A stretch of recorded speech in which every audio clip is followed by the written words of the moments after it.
Olá, muito boa noite. Meu nome é Rodrigo, eu sou o Dr. Camisim, especialista em prevenção. E hoje nós estamos aqui em mais um programa, né? Nós trouxemos de convidada aqui a doutora Renata, que é delegada. Doutora Renata, muito boa noite. Boa noite a todos que estão nos assistindo. Uma imensa alegria estar com vocês essa noite para conversarmos um pouco. Legal, hoje nós vamos falar sobre violência sexual, como se prevenir, né? Como alguns sabem, esse é um projeto do Dr. Camisim, é um projeto de educação sexual. Nós atendemos jovens pela internet quando eles têm dúvidas, né? Então vou pedir para você acessar as nossas redes sociais, Facebook, YouTube, Instagram. E também, se você tiver qualquer dúvida, quiser fazer alguma pergunta, fique à vontade. O link está aqui no Facebook, mande as perguntas que nós vamos receber, ok? Bom, Renata, eu atendo vários jovens pela internet. E esses dias eu peguei um adolescente, né? Orientei ele que ele tinha 14 anos, né? Ele tentou abusar da sobrinha dele que estava em casa de 5 anos, ele não conseguiu chegar em vias de fato, ele veio me procurar, estava muito apreensivo, se arrependeu do que ele fez, só que a gente sabe que a violência sexual infantil, ela acontece, ela é muito frequente, e eu queria que você desse dica para o nosso público de como evitar que as crianças sofram esse tipo de abuso. Sim. O que a gente primeiro tem que deixar claro é que precisamos tomar cuidado com todas as pessoas que estão próximas, né? Os abusos acontecem com pessoas próximas, como um padrasto, um primo, um vizinho, pessoas que ficam muito perto da criança.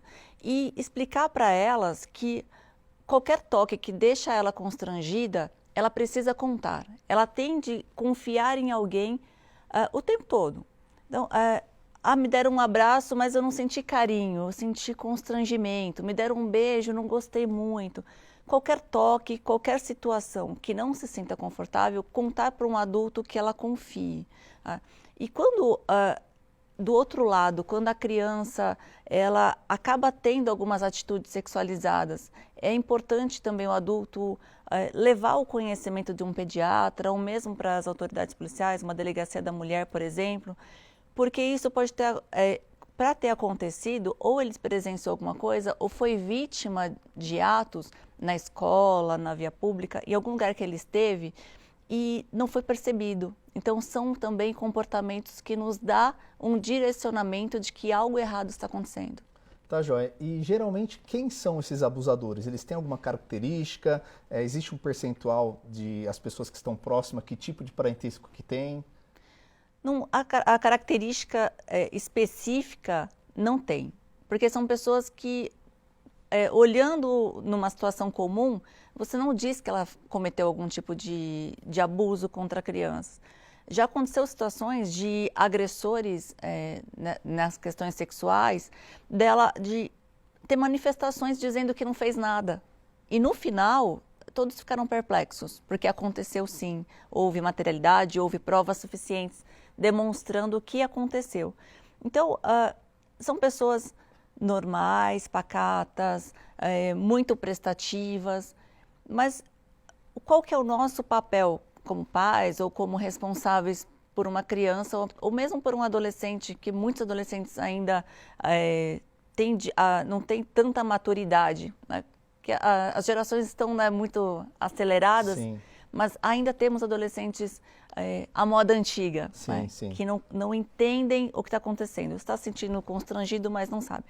Então, a gente tem que ficar de olho, orientar. Olha, por mais que a pessoa demonstre carinho, por mais que ela seja próxima, por mais que ela te ofereça alguma coisa, me conte, né? Então, o adulto responsável pela criança ou pelo adolescente precisa dizer isso. Porque começa dessa forma, conquistando a atenção, conquistando o carinho. Às vezes não tem a atenção dos pais, aí busca numa outra pessoa e essa outra pessoa pode sim ser um pedófilo. Sim. O que a gente não pode confundir é que pedofilia não é o crime, né? Okay. O crime é o estupro de vulnerável, né? Então a pessoa tem a questão psicológica, né? O transtorno de pedofilia, Sim. mas não necessariamente ele está atacando todas as crianças. Então, ele pode ser um pedófilo, mas não necessariamente um estuprador de criança e adolescente. Então, é interessante a gente deixar isso bem claro. Mas a orientação básica é essa.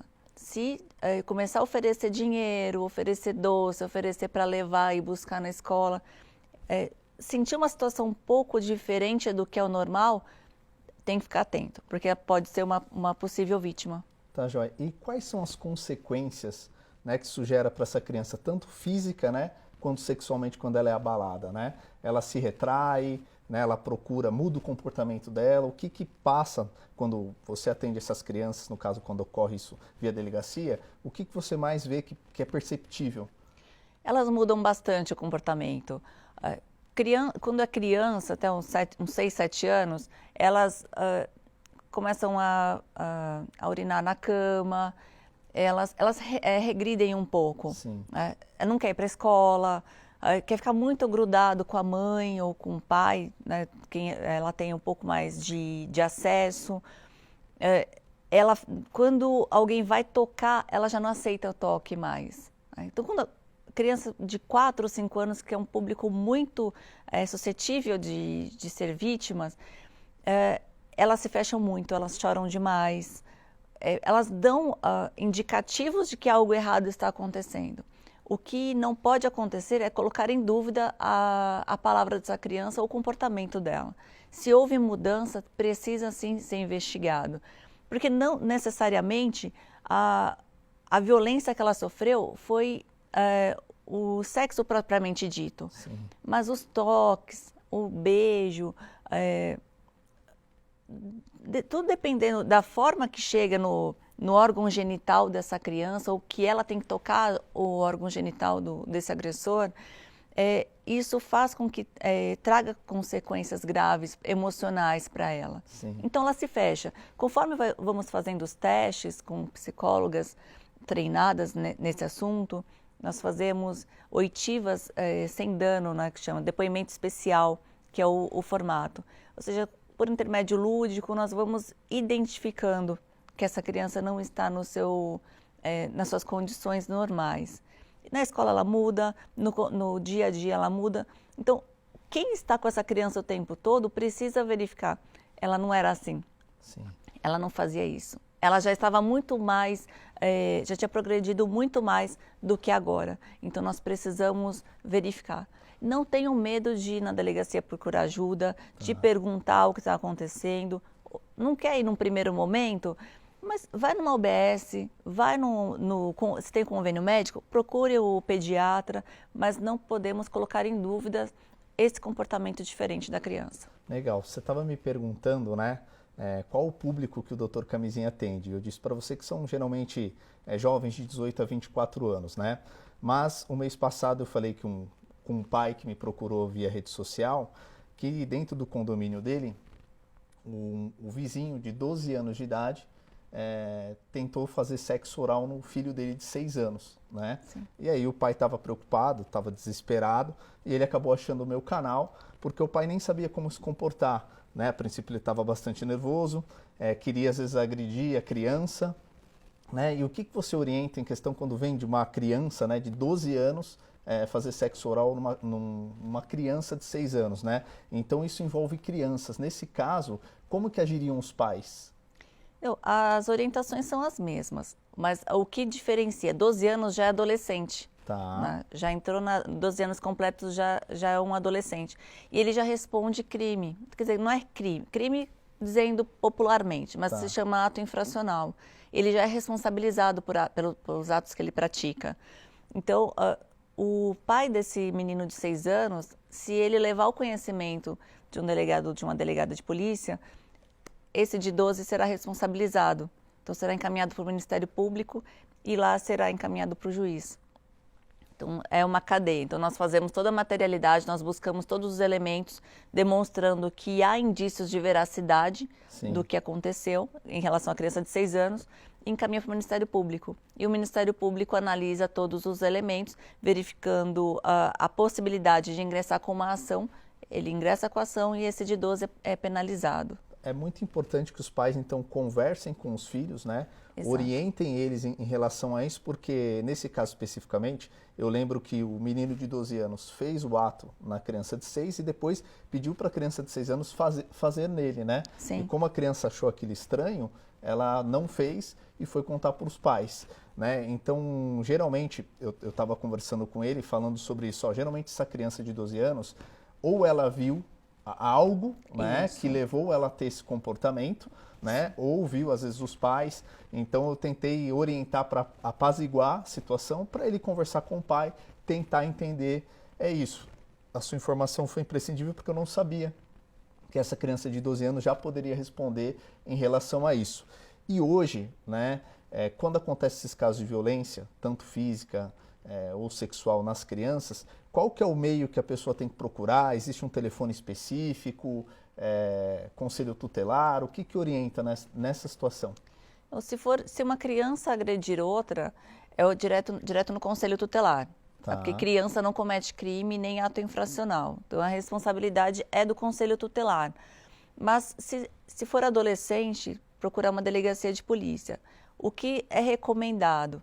Que passe por um atendimento médico se houver lesões graves. Sim. Não deixar de socorrer primeiro a criança. Porque dependendo da forma, já houve situações que eu presenciei que a mãe preferiu levar a criança violentada com esperma pelo corpo do que levar primeiro para o hospital. Porque dizendo que houve uma violência sexual, eles vão colher os materiais para encaminhar para a delegacia. Eles não são imprudentes a ponto de, não, pode dar banho e destruir tudo. Não. Se eles não tiver os kits necessários, eles vão acionar a delegacia, vamos até lá, acionamos o IML, o IML vai também, colhe tudo que for necessário. Então, enquanto isso, nós vamos cuidando da criança sem perder toda a materialidade presente. Então, é interessante sempre comunicar às autoridades.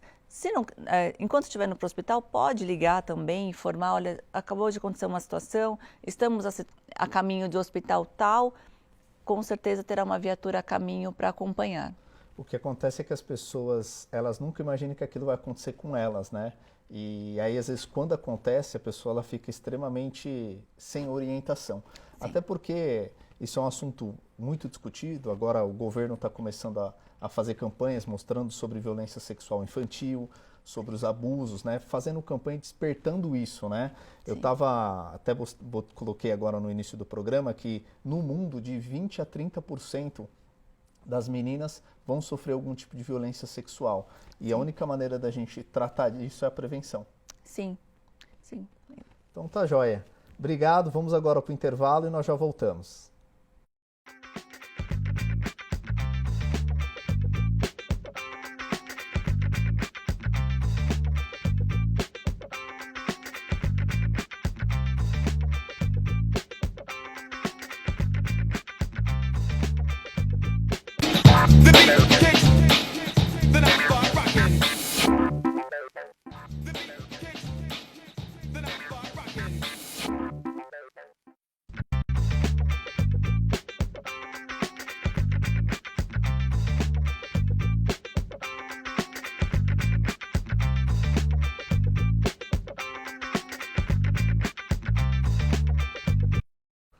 Olá, estamos aqui hoje com a doutora Renata falando sobre violência sexual, né, como se prevenir. Para você que está chegando agora, né, siga as nossas redes sociais, Doutor Camisinha, YouTube, Facebook. Nós também temos um aplicativo, tá, exclusivo com mais de 10 mil downloads. Você pode procurar aí na sua loja, tanto iOS quanto Android, né, para você estar tirando as suas dúvidas via aplicativo, controlando o seu ciclo menstrual, tá bom? Então vamos lá. Agora nós vamos falar um pouquinho sobre estupro, né? Os números eles não param de aumentar, principalmente em São Paulo, aí nos últimos 5 anos, 2018, os casos aumentaram bastante. E, doutora Renata, geralmente, né, como eu costumo sempre trazer a realidade para dentro do programa, né? E essa época de carnaval aí o pessoal bebe um pouquinho a mais, e aí uma menina pegou um Uber voltando para casa, junto com outras amigas, e o Uber foi deixando as pessoas e ela ficou por último no carro. E no dia que ela me procurou, ela falou que ela foi abusada sexualmente, foi estuprada e ela tinha bebido, ela não lembrava desse caso, né? Geralmente, quais os tipos de violência que a mulher mais sofre e o que é considerado consenso ou não da mulher? Tá. É muito comum acontecer violência sexual nos transportes. Uber, táxi, 99, transporte coletivo como um todo. Os tipos mais comuns de violência de gênero, vamos dizer assim, né? Não só dentro do lar, mas em qualquer situação, desde que seja mulher, nós temos a violência física, a violência moral, a violência psicológica, a violência patrimonial, a econômica e os estupros, né? A mais comum que nós vemos são as ameaças e as ofensas, né? Que são as morais, psicológicas, que não, são as que não deixam marcas visíveis, mas deixa no subconsciente dessa mulher. Ele encarcera essa mulher. Ela fica sem qualquer reação. O medo faz ela ficar um pouco mais fechada. Mas as mais são denunciadas, mas as que envolvem violência doméstica, as que não envolvem, são poucas as registradas. Mas a violência física e a violência sexual, elas são muito registradas, são procuradas. Infelizmente, algumas mulheres têm medo de procurar ajuda logo no começo. Acaba destruindo a materialidade, que nós precisamos colher os elementos em 48 horas. E elas tomam banho assim que acontece para tirar toda aquela marca, toda aquela dor. E a roupa já coloca para lavar, então elas destroem todas as provas possíveis. Até difícil. Inconscientemente elas fazem Sim. isso, ou com medo, ou para proteger o cônjuge. Por quê? Esses dias também eu atendi uma mulher já, né? E ela foi, segundo ela, foi estuprada. Ela estava grávida de 1 mês. E aí ela veio procurar a gente pelo canal, dizendo que ela queria fazer o aborto, né? E geralmente essas mulheres, elas não têm coragem de denunciar, né? Então são mulheres muito oprimidas, elas ficam sob o domínio da pessoa e elas não têm força para sair. Parece que é algo que eu costumo encorajá-las, né? Falo, ó, vai procurar os seus direitos, né? Essa criança... não adianta você tentar fazer nada agora, porque você está correndo risco de vida também. Essa criança é um ser humano, né? Ela vai nascer. E aí o psicológico dessa mulher fica extremamente abalado, né? Porque passou 1 mês e agora ela diz que ela foi estuprada. Então isso impacta muito a vida da mulher, né? Impacta. Dentro do relacionamento, é muito comum a mulher ser violentada e não ter a consciência de que isso está acontecendo. Se ela não tem o desejo de manter relação sexual, basta dizer não. O não tem de ser respeitado. Não é obrigação da mulher satisfazer o seu companheiro. Se ela não está num bom momento, ela precisa dizer que ela não quer. E se ele insistir ou forçar alguma situação, já caracterizou o estupro. Então, muitas mulheres ficam machucadas ou elas perdem até a libido, perde totalmente a vontade, por conta dessa força, né? dessa mantença de relação sexual sem a sua vontade. Há mulheres que não estão num relacionamento, mas foram violentadas, tem uma síndrome que chama Síndrome de Estocolmo, que ela não tem qualquer vínculo com esse agressor, só que ela cria um afeto com ele, né? Então ela cria um vínculo com esse agressor que ela não quer prejudicá-lo de forma alguma. Ela acaba protegendo ele. Sim. E guardando todas as frustrações, as dores que ela sentiu naquele momento. Ela tenta achar algo positivo, né? E não denuncia, né? Então a gente chama de Síndrome de Estocolmo. Mas mesmo ela não querendo, havendo alguém que saiba que ela passou por aquela situação, pode denunciar. Porque hoje, qualquer situação envolvendo estupro, independente da idade da vítima, o poder público pode intervir. Então nós podemos investigar, podemos dar seguimento, independente da vontade dela. O que não acontecia antes, que dependíamos dela querer que houvesse a investigação e possível punição de quem praticou o ato. E geralmente, os casos que você pega, geralmente se o marido, se ele se arrepende, existe algum tratamento que ele pode fazer junto com psicólogos? Existe o poder público age nisso, prepara, orienta homens também? Ou esse é um trabalho que você faz em particular, às vezes dá palestra para homens, para mudar o comportamento? E geralmente a bebida alcoólica está envolvida na maioria dos casos ou não? Sim, sim, a bebida está envolvida. Não temos trabalhos para homens, né? O que eu e minha equipe e alguns outros colegas também defendem essa situação. O homem, ele é educado para ser provedor, para ser mais durão, para não mostrar sensibilidade, não mostrar carinho, ser muito mais truculento. Mas quem garante que ele quer ser dessa forma? Mas ele acaba tendo de viver um personagem por conta de cobranças sociais, né? E quando ele está num relacionamento, na sua fase adulta, toda aquelas dúvidas e todos aqueles fechamentos de sentimento que ele passou na sua infância e adolescência, vai fazer falta na vida adulta. Então, como você vai pedir amor para quem nunca teve? Ou como você vai fazer com que a pessoa enfrente determinadas situações de uma forma tranquila, sendo que no passado ele precisou ser... homem não chora, homem não pede ajuda. Poxa, mas ele tem tantas dúvidas, aquelas dúvidas vão fazer falta no futuro. Então, quando ele chega num relacionamento, ele acaba sendo muito agressivo, ele precisa se impor, demonstrar que ele é a pessoa que manda. E qual a melhor forma de dominar alguma coisa ou algum lugar? Com a violência. E muitos homens nos falam, eu não queria ter feito isso.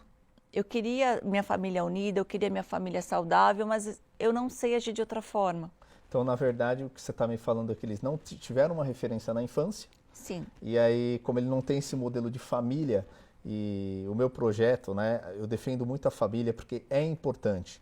Toda criança tem que ter o amor do pai e tem que ter o amor da mãe. Não dá para dividir isso, não dá para deixar essa criança sem, porque vai acontecer isso. Sim. Essa criança vai virar um adulto, ela não tem referência. Sim. E aí ela acaba pegando o modelo, aquilo que ela sentiu falta, ela não sabe como reagir. Exato. E acaba violentando as mulheres, batendo fisicamente, fazendo pressão psicológica, colocando as mulheres para baixo.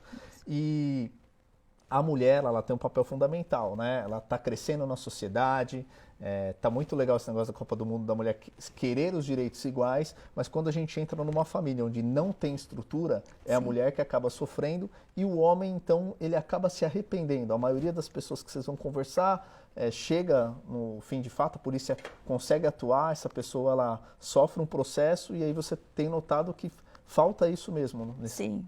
Sim, dentro da Polícia Civil de São Paulo, nós temos o programa Homem Sim Consciente também, que começou em Diadema, eu fui a idealizadora desse programa. Que bacana. Está sendo ampliado. E nós conversamos com esses homens que têm esse perfil. Nós não podemos dizer que todos os homens não têm estrutura familiar, mas uma grande parcela que tem, eles precisam de se conscientizar, eles precisam se ressignificar a vida. Sim. Né? E essa forma de ressignificar só vai acontecer se nós dermos as ferramentas para eles. E qual a melhor forma? Conversando. E essas conversas com grupos de homens são diversos palestrantes que conversam. Na área de família, na área de jurídica, na área médica. São 6 profissionais diferentes. Multidisciplinar. Legal. E vai mostrando para ele, mas em momento algum é dito, tá certo, tá errado, mas assim, repense o seu comportamento. Ele chega à conclusão de que isso está errado. E ele não vai por punição, ele não é obrigado a participar, mas ele é convidado. E quando você convida um homem com perfil agressor e ele aceita, a primeira barreira já foi quebrada. A resistência já foi quebrada. Então, nós precisamos o quê? Dar oportunidade para que ele mude o seu comportamento e assim ele consiga recuperar sua família. Às vezes não recupera o vínculo familiar, mas o respeito como ex-casais, porque ele vai construir outra família e ela também. Sim. Então, nós fortalecemos essa mulher por intermédio da rede de proteção à mulher, que no município e no estado já tem uma estrutura fantástica. E tem algum telefone que a pessoa pode entrar em contato, e-mail? Como que a pessoa faz isso? Tanto para denunciar ou o homem que quer esse tipo de ajuda? Porque às vezes muita gente não sabe. Eu mesmo não sabia desse programa do homem aí. Tem algumas unidades, são 9 unidades já no estado de São Paulo, mas podem entrar em contato com a Delegacia da Mulher de Diadema, que nós passamos os endereços das unidades que já estão com a implantação. Mas se quiserem participar da unidade de Diadema, serão todos bem-vindos. E tem algum telefone curto de memória assim para a mulher, para o homem, um Disque 100? Ou não tem isso? Ainda não tem, porque não está sendo ampliado, mas tem o telefone da delegacia, que é o 4054-1158. E pode entrar em contato e se inscrever e pedir. Qualquer pessoa pode indicar a inclusão. Quem indica da delegacia? Olha, eu gostaria que incluísse meu amigo, meu irmão, meu companheiro. Indica e nós faremos o convite. Porque nós queremos agir na prevenção, no início, e não aguardar o final de uma burocracia, de um processo, para tentar a possibilidade dele ser punido. Porque nem sempre o final será uma sentença condenatória, mandando ele participar. E até lá pode ter acontecido um feminicídio. Tá joia. Doutora Renata, muito obrigado pela sua presença aqui. Reforçando, se você tem alguma pergunta, se você tiver alguma dúvida, escreva aqui no Facebook, divulga. Você também pode mandar um e-mail, né, para drcamisinha@gmail.com, tá bom? Não vamos ficar calados, vamos para frente, vamos romper essas barreiras. Muito obrigado pela sua atenção, tenha uma ótima noite.